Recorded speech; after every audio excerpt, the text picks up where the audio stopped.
మన shows and serials TV కన్నా ముందు ఈటీవీ విన్ యాప్లో చూడండి. Download and subscribe to ETV win app. 99 రూపాయలు మాత్రమే.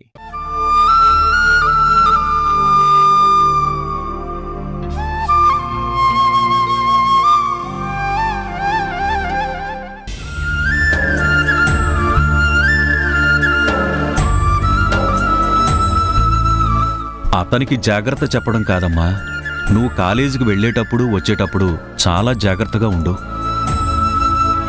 ఎట్నుంచి ఆ కేశవ్ మనుషులు దాడి చేస్తారో అని నాకు భయంగా ఉంది. మీరేం భయపడకండి నాన్న, నేను జాగ్రత్తగానే వెళ్ళొస్తాను.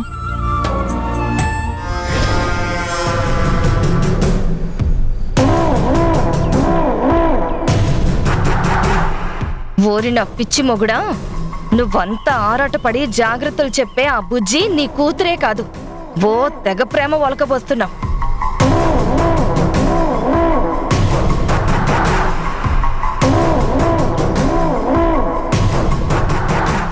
ఏమండి, నేను ఇందాకేమైనా తప్పుగా అన్నానా? ఓ విధంగా తప్పే. నిజంగానే ఆ అబ్బాయి మళ్ళీ ధరణిని కాపాడాడు. కట్టుకట్టాల్సిన సమయమే కానీ నువ్వు మళ్ళీ కట్టుకొచ్చావా అంటే ఫీల్ అయ్యాడు తెలుసా.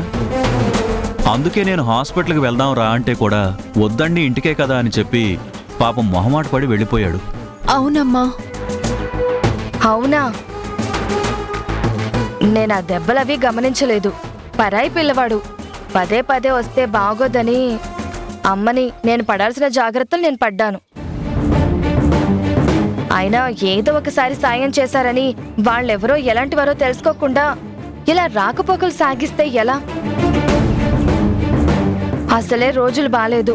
పైకి కనిపించే మనుషులు వేరు, లోపల వాళ్ళ మనసులు వేరు.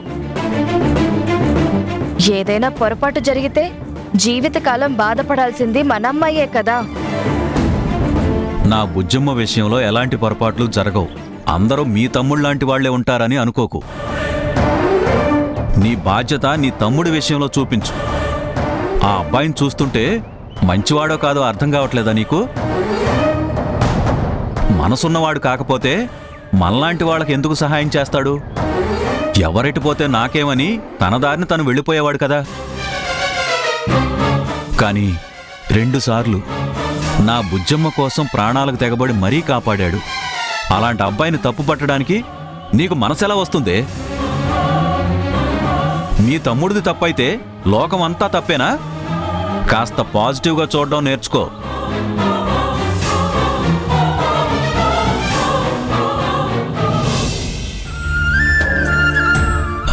మీ అమ్మ మాటలేం పట్టించుకోకమ్మా. అది నీ మీద కోపంతో అనడం లేదు. నీ భవిష్యత్తు గురించి కాస్త కంగారు. అమ్మ కదా, అమ్మలందరూ అలాగే ఉంటారు. సరే.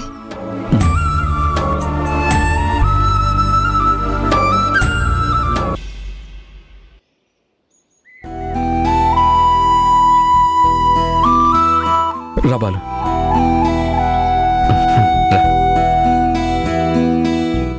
అంకుల్, నేను చెప్పాను కదా ఈ మధ్య పరిచయం అయ్యారు, చాలా మంచివాళ్ళు, వీళ్ళతో మాట్లాడుతుంటే ఏదో రిలేషన్ ఉన్నట్టు అనిపిస్తుంది అని. ధరణి బాలు, వీడే బాలు. నా నాన్న అని పిలిచి కట్టిపడేశాడు. వీడి పిలుపులో ఏదో మ్యాజిక్ ఉంది అంకుల్.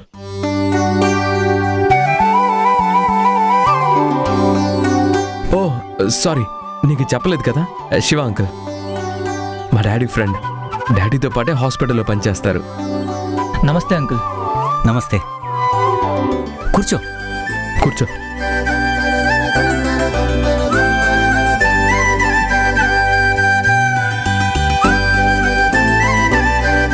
అంకుల్, చిన్న వీళ్ళని రక్షించబోయే చనిపోయాడు. అవును అంకుల్, చిన్న అన్న కూడా చాలా మంచివాడు, భలే కలుపుగోలుగా ఉండేవాడు. కొద్ది పరిచయమే అయినా చాలా ప్రేమగా మాట్లాడేవాడు. మమ్మల్ని బ్రతికించి పాపం తను వెళ్ళిపోయాడు. జననీ గారు, మధు అక్క చాలా బాధపడుతున్నారు. నిజమేరా, నేను మధు కొంచెం అల్లరి చేసేవాళ్ళం, కానీ చిన్న మాత్రం చాలా సైలెంట్గా ఉండేవాడు. అమ్మకి వాడంటే చాలా ఇష్టం. వాడికి అమ్మంటే ప్రాణం. అమ్మ బాధలో నుంచి ఇప్పుడిప్పుడే కోలుకునేలా లేదు. నిన్న వదిన బాధ చూసి తట్టుకోలేకపోయానురా. పలకరించడానికి ధైర్యం సరిపోలేదు. ఎలా ఓదార్చాలో అర్థం కాలేదు. వదిన్ని చూస్తే చాలా జాలేస్తుందిరా. చిన్నాక అలా జరగటం మాత్రం అస్సలు డైజెస్ట్ కావట్లేదు.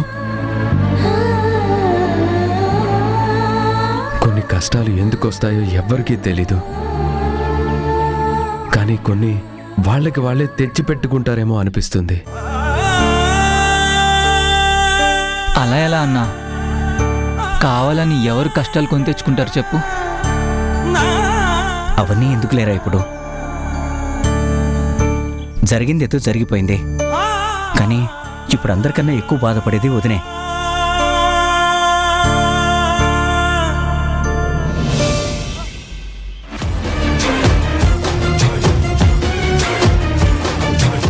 హాయ్ అండి. హాయ్.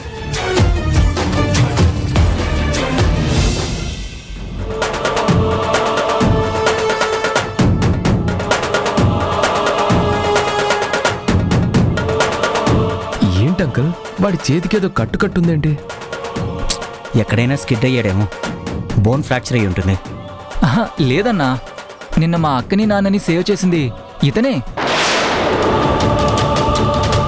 అప్పుడే చేతికి దెబ్బ తగిలింది.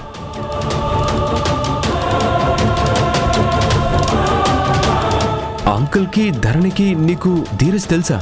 తెలుసన్నయ్య. ధీరజ్ వాళ్ళ అమ్మగారు కూడా మా ఇంటికి వచ్చారు. ఈరోజు మేము కాలేజ్కి వెళ్తుంటే కూడా ధీరజ్ వచ్చి అక్కతో మాట్లాడాడు.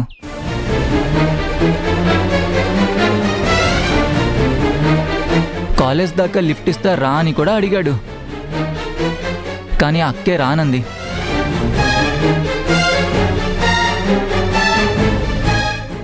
బాలు, ఎలా మీకు తెలుసు?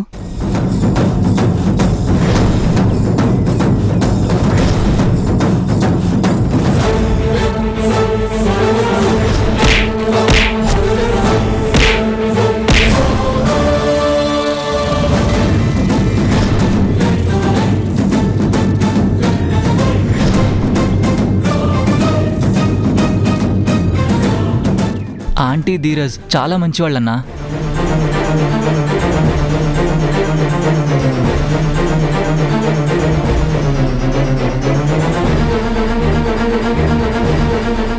సరే అన్నా, చాలా టైం అయింది.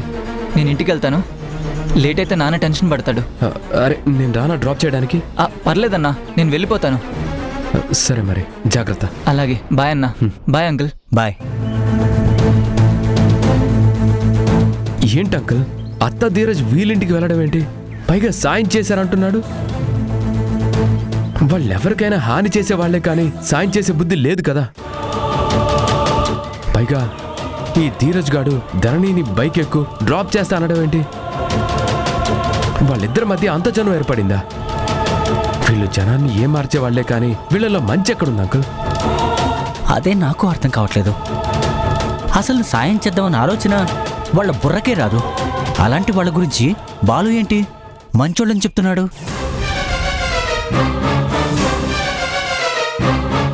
వీళ్ళు ఏదో డ్రామా ఆడుతున్నట్టున్నారు అంకుల్. అంత అవసరం ఏముంటుందిరా వాళ్ళకి? లేదంకుల్, అత్తని తక్కువ అంచనా వేయకూడదు. ఆవిడ గారి ప్రతి మూవ్ వెనక ఏదో కుట్ర మోసం దాకా ఖచ్చితంగా ఉంటాయి. ఆ ఫ్యామిలీకి దగ్గర అవుతుందంటే తనేదో సీక్రెట్గా ప్లాన్ చేస్తుందని నాకు అనిపిస్తుంది. అంకుల్, మనం కన్నేసి ఉంచితే బెటర్. కరెక్టేరా, నువ్వు చెప్పేది 100% కరెక్టే. మనం చాలా అలర్ట్ అవ్వాలి. మీ అత్తని ధీరజ్ని కనిపెట్టుకుని ఉండాలి. Okay okay uncle.